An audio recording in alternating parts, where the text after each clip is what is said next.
Okay, so I'm going to give you just a really quick overview of what we can do, the physics of electric charges, basically, and moving electric charges and all that stuff. Okay, if I got two charges, Q1 and Q2, separated by a distance r, then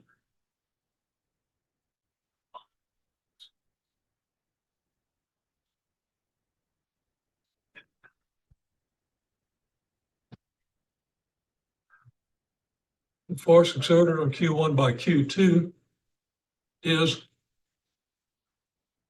F equals K Q1 Q2 over r squared multiplied by the vector r divided by its magnitude. The vector r is, actually, we want the force on Q1 by Q2. Now, if these were both positive charges, the force exerted by Q2 on Q1 would be this way.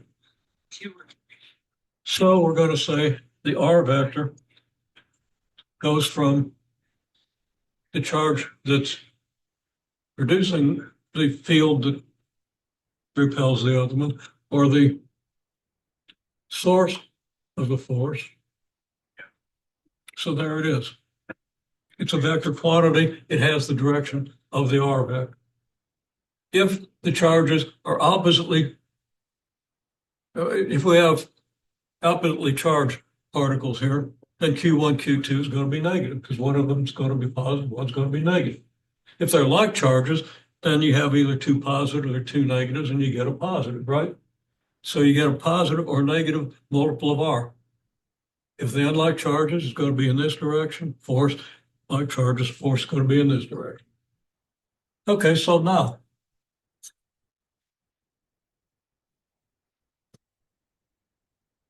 let's say you got some charge capital Q here on the x-axis and some charge little q here. This charge is fixed, this charge is movable.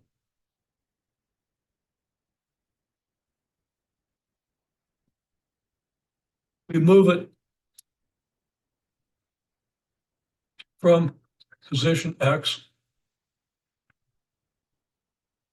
to position x plus delta x. And actually, might be a little bit confusing, but I'm going to call this the r axis.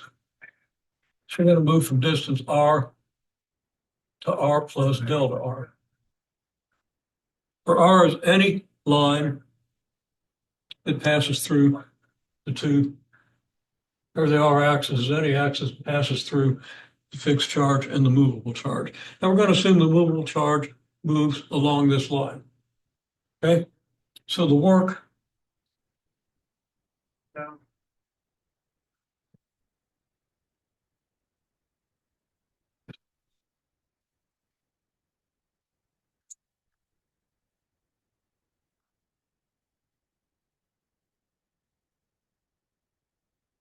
F of r is a force on Q.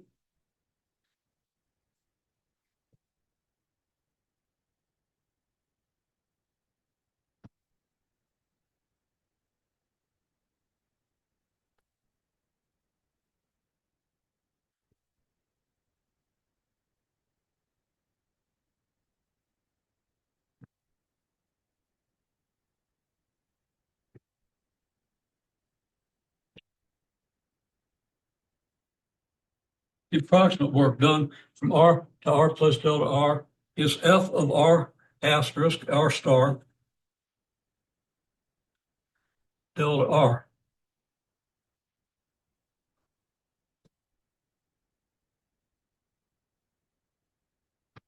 R star being a sample point between r and r plus delta r. Any sample point, because if we let delta r approach zero, there's no significant difference. and what we get from a sample point and what we get from the actual thing, from the actual force.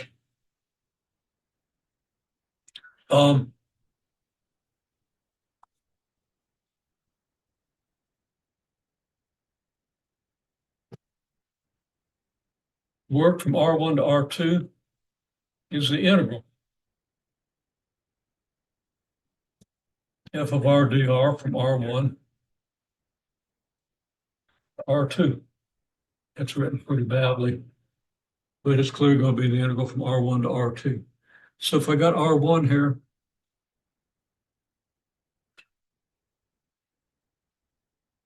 let's just say that we've got R1 here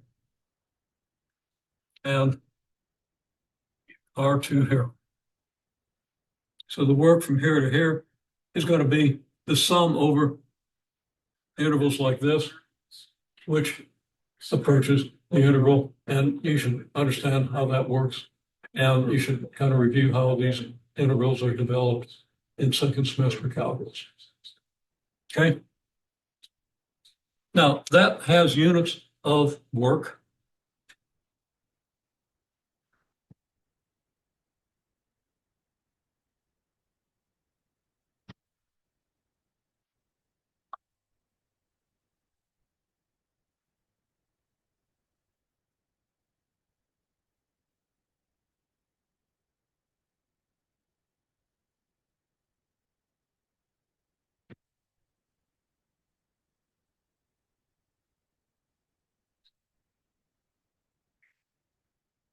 It's useful to know the force per unit of charge. In case you want to use different charges. Okay, this is a fixed charge. We can use any charge we want here. And if we want to use two different charges, if we know the work per unit charge, we don't have to recalculate everything and redevelop the integral. So force per unit charge is this.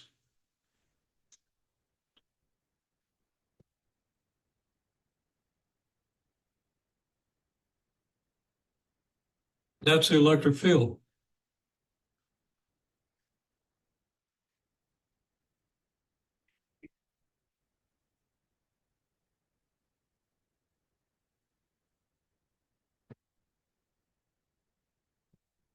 Work per unit charge is the integral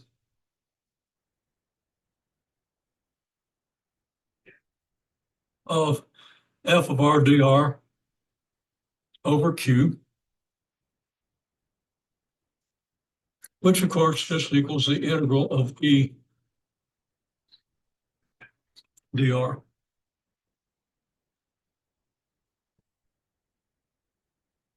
Because E is F of R over Q. Q is a constant, goes inside the integral, gives you this.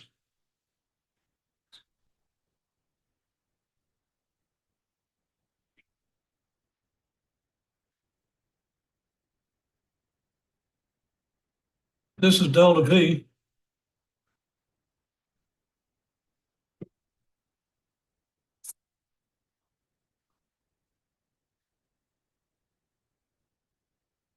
Potential difference, or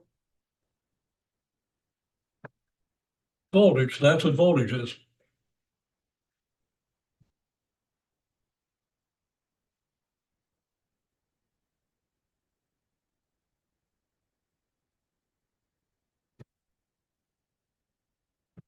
If we have a wire, now the wire is probably a lot thinner than that relative to its length. If it was like this, it would be a bar, a metal wire though, okay? And we have a voltage, delta V, from here to here. And actually delta V would have a direction, so say from here to here.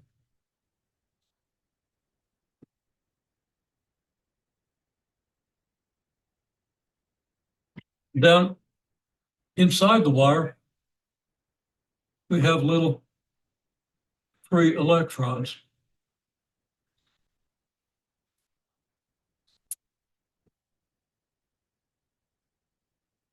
I'll say free charges because this works whether the free charges are electrons or ions. But you usually don't have ions creating an electric current. Okay?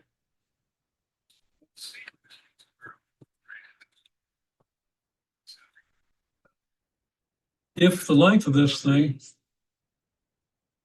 is L, then the magnitude of the electric field between here and here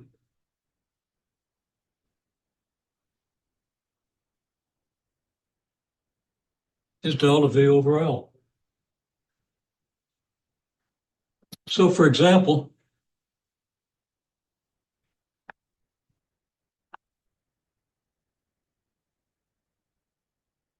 6-volt battery,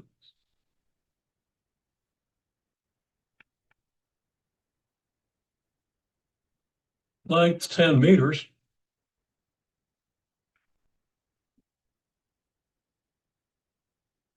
implies electric field equals 6 volts over 10 meters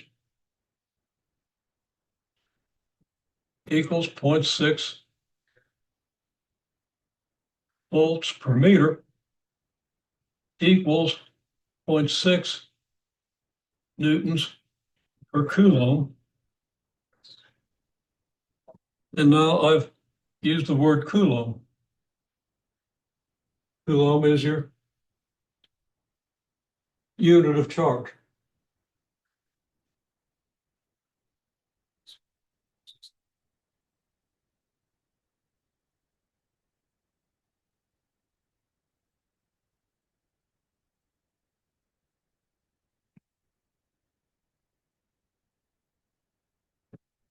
Electron charge is 1.6 times 10 to the negative 19th coulombs, approximately 1.6 times 10 to the negative 19th coulombs, which means it takes about 6 times 10 to the 18th electrons to make a coulomb.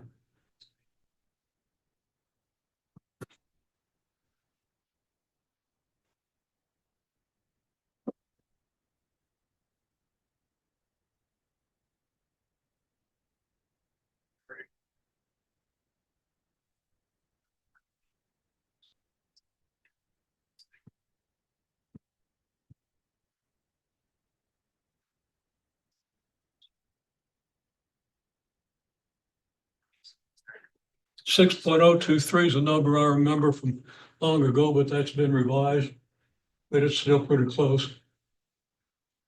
So it's either 6.02 or 6.03.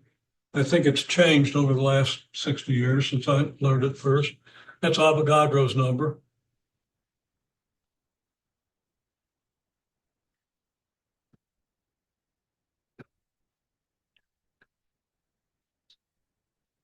This is 1/5, or one over 10. If you took one electron off of every atom in a mole of carbon, which would be 12 grams of carbon, like tip of my thumb, you'd have 100,000 coulombs charge. Okay. Turns out that because of the value of K,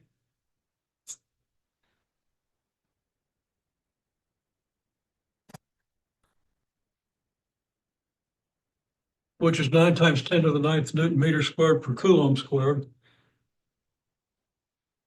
even 1 coulomb of positive charge here and 1 coulomb of negative charge here, a meter apart, would be exerting a force of 9 times 10 to the 9th newtons. Okay. Now that's 9 billion newtons, 9 million kilonewtons. Okay. Or about 1 million tons. Okay. So if you had 100,000 electrons, if you take one electron off of every atom in a small chunk of carbon, separated them by a meter, you would have 100,000 million tons of force trying to pull them back together. So that doesn't happen.